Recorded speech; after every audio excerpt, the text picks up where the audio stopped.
passing this strange period of deep autumn right now, and it is reflected in my olfactory cravings, and I thought it would be genuine for me to gather in this video a handful of dark scents that I'm surrounding myself with at the moment, in this moment of fading autumn season. Hello dear perfume lover. When I left Finland for a few days to visit Italy, it was maybe 15-17 degrees, and when I came back a few days after, the temperature dropped to 2-5 degrees, and this radical change of the weather, it depressed me a little bit and affected my perfume choices, my clothing choices and overall mood. Here I have a few unconventional autumn scents with exceptional atmosphere. Let's dive into it. First scent looks truly enigmatic, and you may not notice its name immediately unless you rotate in your hands this almost sculpture-like bottle and you see written black on black, Serge Lutens Fille en Aiguilles. I asked my French husband for the correct pronunciation of this scent, and it is Fille en Aiguilles. It is very deep and, first of all, resinous scent. It opens up very piney, like a fir resin, a little bit sticky and heavy. But then those beautiful notes of dry fruits start to appear. So it's a duo of resinous note and dry fruits. It emits beautifully on the warm skin and sits very well on woolen clothes and in general on autumn clothes, coats, scarves. Forgot to mention that all the fragrances I'm gonna show today, they are all very compatible with woolen clothes, and that's the most important thing for me in the sweater weather fragrances, because woolen clothes, cashmere wool, merino wool, they all have like certain delicate scent, and not all the fragrances are compatible with this scent. Fille en Aiguilles is very thick and resinous scent, and it is not always an easy reach for me, but in the right season, in the right mood, it's truly captivating. It feels rather simple and understandable because the notes are so familiar, the dry fruits and pine resin, but still it is powerful and it doesn't lack character. It was actually Ellie who purchased this bottle when we were in a boutique, and for myself I have chosen Jour de Peau. And this fragrance on a man, it's really fantastic. I feel like female skin often takes everything to more sweeter direction, while male skin makes everything a bit more spicy. I really love this on my partner. Even though it's truly unisex fragrance, but I think on a man it's exceptional. The inspiration for this scent is quite funny. Fille en Aiguilles literally means girls and needles, and it is supposed to bring the image of Parisian girls on a high needle heels chatting about the latest fashion, like cicadas in the food of the pine tree. I don't fully get it, because for me this is not how the classic La Parisienne would smell. For me this is the fragrance that separates you from the world. It's a scent of solitude. It envelopes you with its thick resinous notes and brings this beautiful romantic melancholy. Like many Serge Lutens fragrances, they are filled with this unnoticeable sadness, and rumor has it he himself is the man with a broken heart.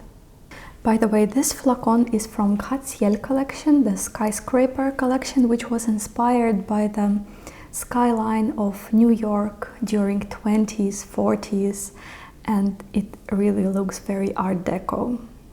Let's move on to our next fragrance, Noir Exquis from L'Artisan Parfumeur.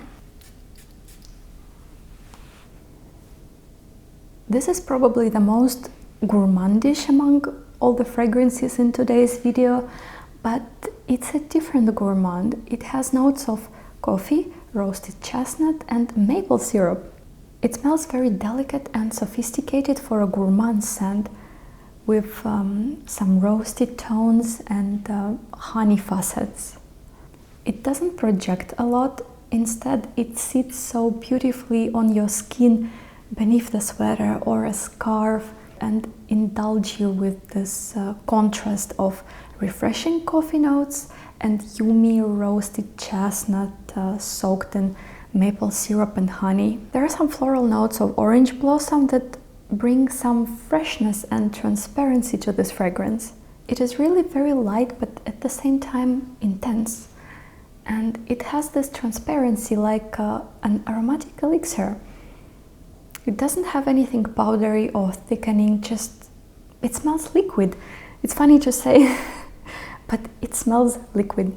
This fragrance is perfect in the context of golden autumn, but it is also an exceptional Christmas fragrance, a scent of Christmas market where you get roasted chestnuts, almonds, a cup of coffee. This fragrance is a seasonal wear, and now it is its time. It's really great and delicious in its own unique way. Next fragrance is very niche. It is from a small brand Linda Landenberg, and it is developed by the Swedish perfumer Linda Landenberg. Lavender and Wool. It's really called Lavender and Wool. I'm not a big fan of micro splash bottles, but it's okay. Lavender and Wool. The most prominent note for me here is the dark chocolate actually, or cacao, followed by foresty notes like piney notes and a hint of lavender and vintage wool. This scent is really like an October day for me, dark, melancholic, but compensated with the cup of hot chocolate and the soothing view on a pine forest from the window. Perfumer puts a vivid idea in this fragrance. Step inside the warm house after a day in a forest, with a wool blanket wrapped around your shoulders, reading a book and sipping hot chocolate in front of the fireplace. As I mentioned, I feel here the note of chocolate, the dark chocolate, and I really like it. But among other notes, we have here lavender, patchouli, milky notes, cardamom, clary sage, some woody notes, and cumin. Unusual, delicious cup of hot chocolate with some spicy notes. Spicy notes here, they warm up the scent, but the pine brings a little bit of freshness. And I love this contrast of warm and cold notes. It's like a contrast of cold hands and the warm cup of cacao, or warm feet in the woolen socks and the fresh head. This is soothing contrast that autumn brings for us. I don't recommend to blind buy this fragrance. It's always better to test it first. I got my samples as a surprise when I ordered a discovery set from Savour. It's another brand from the same perfumer, Linda Landenberg. Maybe I will review this brand later on. Fragrances from the small brand, they are kind of hard to get, really. This is not a very long-lasting and projective fragrance, but for me it doesn't matter, because even for perfumers, the longevity is not a criteria of quality. Most important is the beauty of the composition. It is not a fragrance to impress others, but just to enjoy it yourself in the sleeves of your sweater. Let's move on to Tonkade from Laboratorio Olfattivo. First of all, the name Tonkade, it sounds so beautiful and poetic. What are you wearing today? Tonkade. Tonka beans are very compatible with woolen clothes. This note brings a lot of comfort and warmth during the deep autumn season.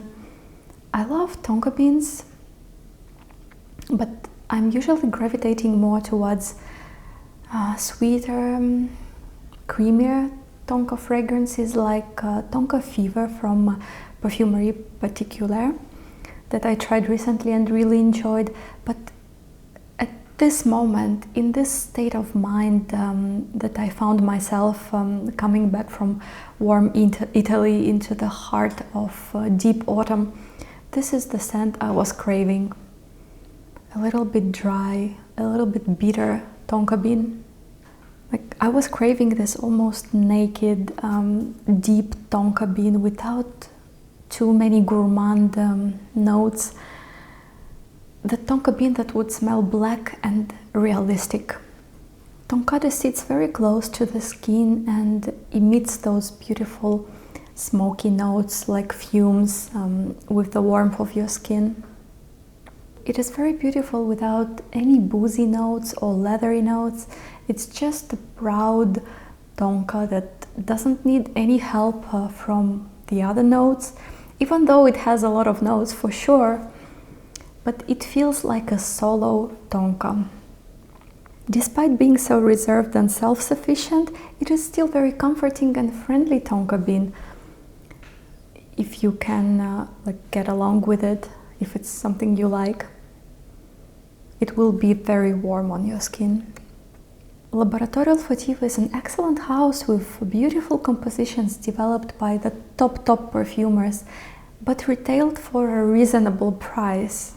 Among other notes here we have dry fruits, cardamom, vanilla, patchouli and woody notes. But I have to warn you, it is not vanillic gourmand fragrance. It's really that dry, kind of lonely tonka fragrance that leans a little bit more masculine in my opinion. Such a nice scent, Tonkade, and so perfect for this moment of October. Gris Charnel from BDK. So much said about this fragrance. It's so popular, but truly it deserves all the love it gets.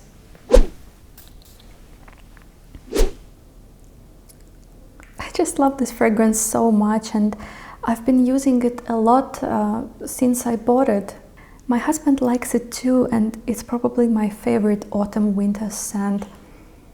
It sits very well on woolen clothes, like it belongs to them. Sandalwood, vetiver, black tea and fig. I love all those notes separately, but together here it's such a cup of coziness on autumn days. It smells grey, it looks grey. It's like a grey, oversized woolen sweater, a little bit masculine, that absorbed the fumes of the intense black tea, the smell of wooden cottage with the fireplace, the smell of wooden furniture. I especially love this scent in a dry down, when I grab my sweater from the previous day and I put my nose in the collar of the sweater, and that's like the best stage of this fragrance, this deep dry down. I just want to say that I'm happy that this fragrance exists and brings me so much joy and good mood and comfort. I'm spraying here all those perfumes and I'm sitting in a cloud of such deep notes that create such a deep autumn vibe. It's like your favorite scarf that you wear the whole season, and it absorbs all the notes from your perfumes, and this hybrid scent is usually very unique and very beautiful in my opinion. It smells so good in the room, and I feel like all the fragrances that I brought today, they actually work together very well. But what I'm gonna add on top of it is Chanel Coromandel.